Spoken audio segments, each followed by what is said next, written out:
We'll call it Preposterous. That'll be the name of the podcast. I like that word. Welcome to Preposterous.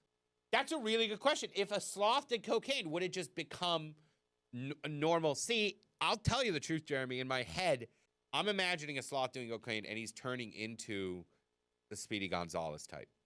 He's actually going to even out. You're 100% right. I never thought about this. He would even out because the slowness and that would even out. Horses do a lot of drugs. We invent drugs for horses, and then we start doing the drugs ourselves. That's what ketamine is. And I'll tell you something, because I wanted to talk about this. I wanted to do a section where I shout out some local businesses, but we're talking about ketamine, so we might as well talk about gay bars. Okay, because I bartended at a gay bar. It didn't start out as a gay bar, mind you, because this place is called Rocks in Lakeview. It's on Broadway, corner of Broadway and Cornelia. I forgot the address, whatever. I'm not at work right now. Fire me. 44, 46 or something, whatever. Broadway and Cornelia. Across the street from the old Treasure Island. I used to buy cocaine from the grocery manager of Treasure Island. That company's gone, so who cares? And he would put it in fruit packages. He would put it in little mesh containers that had pineapple pieces or something in it. Great guy. I wonder what he's up to. But it wasn't always a gay bar. When I first started working there, totally normal bar, right next to where the Cubs play. We would get a lot of chuds, which is what I call out-of-towners, the tourists who come in for the Cubs game and then go back to Farmington Hills, Michigan, to complain about the crime in Chicago. Those are chuds. That's what it was. It became a gay bar. The gays took it over, and I love it. They're fantastic. They're great customers. They tip well, and they don't stay all night. They got stuff to do. The chuds got nothing to do. The tourists got nothing to do. They're there for the long haul. They're drinking 52 Busch Lights. They got nowhere. They don't want to go anywhere. They don't want to, they want to sit in a bar. That's the kind of stuff the chuds do. They drive all the way to Chicago to sit in a bar. Not the gays. The gays start their day off. They're coming in. They're knocking on the door before we open. We're pouring them mimosas and Aperol spritzes. They're out of there in 45 minutes. They're off. They got pool parties and boats. And they're always doing cool shit. And they're never inviting me to it. I never get invited to any of this stuff. And I get it. I'm not gay. I get that. I get I would bring the vibe down. I get that I would go and they'd be like, who's this, straight doofus? And I understand that bears are popular in the gay community. Trust me. They've made this very clear to me. I know all about the bears. But I not, they know I'm not on the team, so they don't care. They're like, he's taking up room on the boat. We could get some sexy twink in here. I know about the twinks, gays. I know all about you guys. Listen, I got a lot of my Instagram followers, because I bartend here, are gay, and I know about you guys. I know about International Man of Leather. Okay? I know about poppers. I love pop. Jeremy, poppers, fantastic. One of the best inventions ever. God, they're fun. God, I wish we had a popper right now. I would do a popper. We're not going to do poppers before 5 o'clock. Oh, God, a pre-dawn popper. That's a great band name, pre-dawn popper. I know all about the gays. I know about twinks. I know about International Man of Leather. I know about Scarlet. Yeah, you didn't think I knew about Scarlet, did you? Yeah. I've been to Berlin. Not the city, the nightclub. Just to make that. But I'd love to go to Berlin. That'd be fun. So I know about the gays. I know that, I know you guys are doing fun stuff and I'm never getting invited. That's fine. I never get to go to the theme parties. I never get to go to the boat outings where you're wearing your tiny little Speedos and I'm just, I go to the straight outings. Also straight ketamine, completely different than gay ketamine. Gay ketamine is, I personally think more fun. Straight ketamine, you do ketamine with straight guys, you forgive your father. You do ketamine with gay guys, you will fuck someone's father. That's what will happen. I've done both. Because there's been times, and I'm putting myself at risk here. There's been times where I've been working, usually on Pride, and someone's like, hey, let's go do a bump. And I go and I do a bump, and I come out of the bathroom, and I'm like, hey, that wasn't cocaine. That was ketamine. Now I'm introspective when I'm I don't want to be introspective when I'm bartending. Also, Jeremy, you ever see the show Bar Rescue? I'm obsessed with Bar Rescue. John Taffer, if you're listening to this, come to Chicago. Come to my bar. Yell at me. I'd love if you yelled at me. I love it. When I'm cleaning my house, I imagine that John Taffer is there yelling at me. You're a disgrace. I love when he calls people a disgrace. You're not a man. And he always is. My favorite thing about any episode of Bar Rescue is he's pretending like this food is going to kill someone. It's not going to kill anybody. It's a bad hot dog. It's a poorly made plate of nachos. And he's just there in the back. You're going to kill somebody. It's not going to kill anybody, John. It might give you a bout of diarrhea, but it's not going to kill anybody. Chill out. Actually, don't chill out. John Taffer, do not chill out. Be who you are. You're going to save America. We picked the wrong mogul for president. Should have been John Taffer. Oh, yeah. Business shout outs. I already did one. I did Rocks Lakeview. Go there. Get a burger. You know, if you're straight, if you're a chud visiting from out of town, don't go there and be surprised about the amount of gay dudes that are there. And if you're going to go and gawk, be cool about it. Because they'll do that. One time, this couple came in from, I don't know, Iowa or whatever, and they were, for some reason, whatever day, whatever brunch they decided to come in for, the bar was full of just the most beautiful gay men ever. Buff. Just, I don't know why. Even me as a straight guy, I was like, this is what you guys are doing? This is the community you guys have cultivated? This is fantastic. Great job. I'm very happy for you. But they couldn't, their Iowa brains broke, but they broke in a great way because they were like, you guys are beautiful. They said that to the couple next to them. They were like, you guys are the most beautiful people we've ever seen in our life. Me and I'm speaking on behalf of them. Me as a resident of Iowa, again, I'm not a resident of Iowa. I never would be. I'm speaking on their behalf. They said we as Iowa residents have never seen anything this beautiful. There's more pigs than people in our state. They said that. They clarified that. Business shout outs. Once a week, I go to the Chicago Sweat Lodge. It's a Russian, technically Ukrainian. It's a Russian-style sauna on Addison and Cicero, the Chicago Sweat Lodge. I go. I get butt naked. I put on a towel. I go. I sit in a room that is 200 degrees with a bunch of old Jewish men and old Polish men and sometimes old Mexican men, and we bake. We bake in that room, and we chat. We talk about a lot. They're old. They they're kind of annoyed. They're pissed about a lot of stuff. A lot of stupid shit. They really can't get over the whole they-them thing. And I'm like, God, fellas, get over it. You're butt naked in a room with with everybody in this room is naked, and you have a hard time understanding that gender is fluid. Also, sometimes they're in this room. Let me explain something to you. These men will come in. They'll get butt naked. They'll take the towel off. They'll have their ding-dongs out. They'll lay down. Another equally homophobic man will massage him, beat him with leaves, pour water on him, soap him up, smack him on the butt, and then they will both be the most homophobic men you've ever met in your life. It's bananas. Like, fellas, you're gay. Just accept it. Just take fun. It's fun. Even I do it. I'm like, hey, this is a little gay, and it's great. It's wonderful. Be fluid. They're old. But when they're not talking politics, it's a little more fun. And then I get some soup. I have great soup. People have a hard time, really. That's the thing that people get caught up about. They're like, you go to this place, you get naked, you eat soup. Yeah, absolutely. You've never had soup naked? Let me tell you something. You go, you eat the soup. It gets all over you, and then you go to the sauna, your sweat washes it off. It's amazing. So the soup is amazing because the sauna, you sweat from the outside. The soup, you sweat on the inside. It's fantastic. I feel like I'm on an old Soviet submarine when I'm at this place. I feel like I'm in a building for the generality, the generals of a war. It's very Soviet, but they're not Soviet. They're Ukrainian, so be nice to them. They're going through a lot right now. All right? Fantastic place. You go, you get some soup, you sit naked. On Sundays, there's a man who goes. He's an older Hispanic man. He's shorter. He's going to talk a lot about how he works at the convention center, and he's going to have some of the best cocaine you've ever done in your life. Sundays. He's there every Sunday. I don't think he works I don't think he's associated with the business.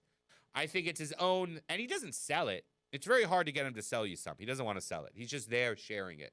He's got a very Christian mentality about cocaine. He's out, and it's beautiful. It's the best stuff. None of this is gonna make. I got to cut all this out. So this is just for me and Jeremy, but it's great. Other businesses. I'm Persian. I eat a lot of Persian food. Go to any Persian restaurant in the city. My one favorite, Reza's doesn't exist anymore. That got closed, probably because of Islamophobia or whatever. Now he retired. Kebabi, Kedzie and Lawrence. Persian food's the best food in the world. I'm sorry, Italians and Greeks and all the other people.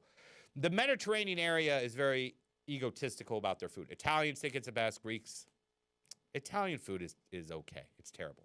It's not terrible, but it's just, Italians, don't get me started. Italians are just Arabs that can't do math. All right? They're just bad at business. But they have all the other qualities of Arabs. Swarthy, jewelry, accessories, fashion forward. Their women pop off. Very similar cultures. But the Persians, we have the best food. The Greeks, don't get me started on Greek food. They copied our homework. The Greeks are just shaved orangutans who can't run a country to save their life. Persians are the best. We're the best. It's great to be from a culture that can say they're the best without white guys. You guys can't say you're the best. That's tough. I do feel bad for. If I'm being honest, not a lot of people are going to say this, but I do actually feel bad for my white brethren that they can't, it's very hard for you guys to. Jeremy, you can't go outside and say, hey, I'm proud to be white. Fair. Jeremy made a great point. He said, hey, we've had a good run. He's right. You guys had a great run. Now, take a break from that stuff. The Greeks peaked in high school. Because they keep trying to talk about back in the day. You ever talk to a Greek guy? You ever talk to a Greek person? Hey, we did all this stuff. What are you doing now? Instead of running your economy into the ground. The Persians are the best. I'm going to get a lot of hate for this. And I'm putting all this out. I'm sorry. Persians, we've had a rough, let us have this. Greeks, you guys don't get bombed. We got bombed. We got bombed, and we did okay. We won the culture war on that one. Iran came out on top. I'm not allowed to talk about this. So we'll drop it. We'll move on to something else. But it's been a rough couple weeks. Be nice. Go to Kebabi. Get some horme sabzi. Get some kubide. Get some tahdig. Do you know about tahdig? It's getting on the internet. Influencers have found out about tahdig. Tahdig is Persians make big pots of rice, right? And the bottom gets all crispy. You know what I'm talking about? Yeah, and you flip it over. You've seen the Instagrams. It's on the Instagram. They flip it over, and then they cut the top of it off, and they serve it to you. And it's crispy and buttery and oily. It's the most delicious thing ever made by anybody ever. Asians also think they have the best food. Actually, every culture thinks. There's no culture that's like, hey, we got dog shit food. The British, maybe. The British seem to make fun of their own food quite a bit. The British and the Danish, like the fish that makes you throw up or whatever. What's that called? I forget what that's called. That's a weird thing to... Yeah, right? You open... That's so many videos of that. You open the fish and you throw up. Give me a fish that, you open it, you smell it, you get an erection. That's the kind of fish I want. I don't want some fish and I'm going to open and I'm going to throw up, And there is a fish that you eat and you smell and it gives you an erection. It's called oysters. That's true. That's true, kids. That's for all my 19-year-olds who are taking ladies out on dates. Go get some oysters. Or men. Go get some oysters. I don't know if it has the same effect on ladies. I don't know if oysters make... ladies, call in. Let us know. Eat 2 dozen oysters. Give me a phone call. Let me know if you're horny. Very few cultures are like, I have dog shit food. I don't know what Danish people eat. Also, I got to get this out there. A soothsayer once predicted that a Danish person would verbally assault me. And that actually came true about a week ago. I got yelled at by a Danish guy. A Dane, a great Dane of a man yelled at me on the street. I could tell he was Danish. I could tell. I could spot my, I can tell between what else is out there? Swede. The Swedes are so easy. God, the Swedes, they're shaped like skis. For any intellectuals out there, what's the difference between a swamp and a jungle? Tell us, nerds. Tell us, nerds. And for all the cool people out there who are going to tell me, like, hey, there's a strip club called The Jungle, and there's a strip club called The Swamp, and they're different. That's the kind of info I need to know. Also, if there's a strip club called The Swamp, go to it. Get chicken wings. Also, little known fact, chicken wings best served at a strip club, especially if you're in Atlanta. You go to Magic City, you get some other businesses. Relish. I wear their stuff all the time. They make fat guy shirts. They make you, hey, are you 3X? Possibly 4X? I don't know if they sell 4X. I know they don't sell 5X. Usually when places sell a 5X shirt, they let you know. They're not hiding it. Usually brands that, they put that stuff right out in the open. Hey, we got 5X shirts. We can cover a pool.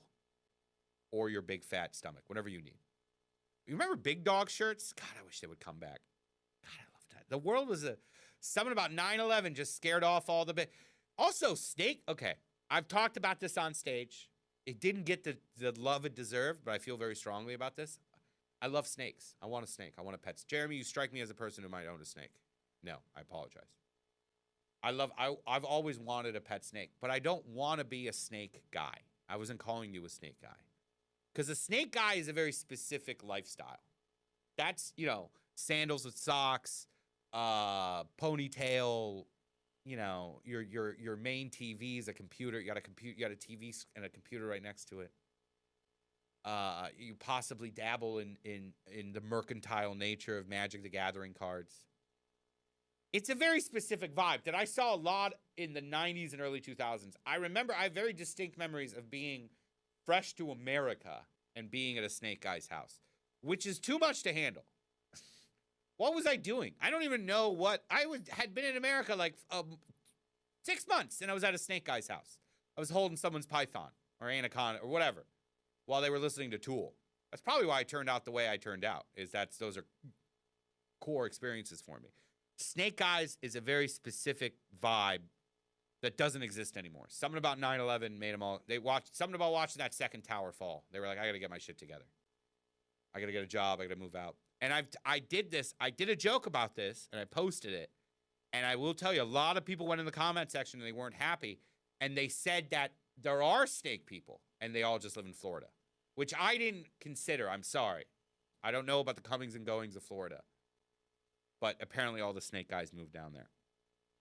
Kababi is the name of the restaurant. Also, Al Farsi, new place. Check it out. I went there. They're doing great. They're brand new. You know how hard it is to start a business? Go patronize that place. I think I hit everything I wanted to hit. I can't think of anything else. Changing religions is easy. Oh, this is another bit that I like this bit and it gets laughs, but I don't. Here's the thing about this joke. People hear this joke and they relate to it, which tells me it has potential. When I do a joke and people hear the setup and I see them nodding and I see them going, I have a similar situation. Even though the punchline's not there yet, I know that we're working with something. And the premise is that I have a spider that lives in my living room that I allow to live there. He is allowed to live there rent-free. Well, he's doing a service. He's killing all the other bugs for me. He's a murderer. He's my little murderer. He's great. I think it's a she. I think all spiders are she's. They're beautiful, and they're smart. It's how I imagine it. If a spider was like ham-fisted and dumb, I'd be like, yeah, it's a guy. But no, it's a beautiful, elegant killing machine. It's a woman. It's not a stupid. I'm trying to think of what bug would be a guy. Stink beetle. I don't know. I don't know. Roly-poly. Cute? Yeah. Is a roly-poly cute? Yeah. Is it gonna, tear up your house? Yeah, it's a man. Spiders are ladies. Spiders, and the joke I do is I love living with a spider because it's like having a sexy Latina goth in my living room. Yeah, she's a little scary, but she's mine. And I love her and I trust her. I like the spider a lot. The spider is wonderful. We have a really good relationship. Me and the spider have gotten into a fight recently because the spider got pregnant. This is how the joke goes. And this is true. In real life, I noticed that the spider was had a little clutch of eggs. And I was not into it. I was like, hey, man, lady, I'm cool with you, but I don't need 300 of you. I don't have the time or the money to take care of you and your several murderous children. I don't know what a group of spiders is called. A homicide of spiders. Could be anything. I don't know. But I don't want to deal with that. And what I've been doing is I've been sucking up the eggs into the vacuum cleaner when she's not paying attention. So maybe she thinks that they fell or something. But she just keeps laying new eggs, and I just keep sucking them up. The problem is now I got about 1,000 angry baby spiders in my vacuum, and I don't know who to call about that. That seems like something you would have to call a priest about. Speaking of priests, I wanted to say this earlier. I forgot to say this.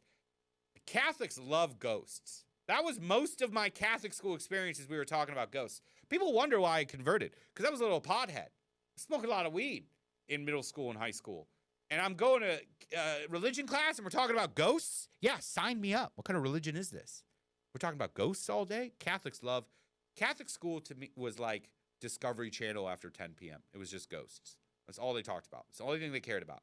And we had the priest. The priest had an office. You could go in there. You could ask him questions. I would go in there and talk to him about ghosts. He would lose his mind. Go to a public school and ask the principal about ghosts. They're going to send you home with a letter that says, hey, we need to put them in special classes. But not a Catholic school. You're a theologian if you're asking. And this is a weird transition, but I wanted to get this out of the way before we wrap up. My blood was recently compared to Yoo-hoo by a doctor. When I got diabetes, a doctor was like, yeah, you got real sugary blood. You got Yoo-hoo. I like Yoo-hoo a lot. I talk about Yoo-hoo. It's probably the reason I have diabetes. It's chocolate water. It's not chocolate milk. It's chocolate water. And it's a fantastic product. And I feel like if somebody doesn't buy Yoo-hoo every 15 minutes, they will go out of business. That is how I worked for Yoo-hoo. I didn't actually work for Yoo-hoo. I worked for the Dr. Pepper Snapple bottling company. I worked for a coconut water company that was adjacent to Yoo-hoo. And I've been to their facility. It's just a guy, one old man using some old dirty pitcher to fill up glass bottles. He's working himself to death. Go buy a Yoo-hoo before you go home. Don't drink it. It's poison. But buy it. Give it to your enemies. I don't know what you do with it, but help them out.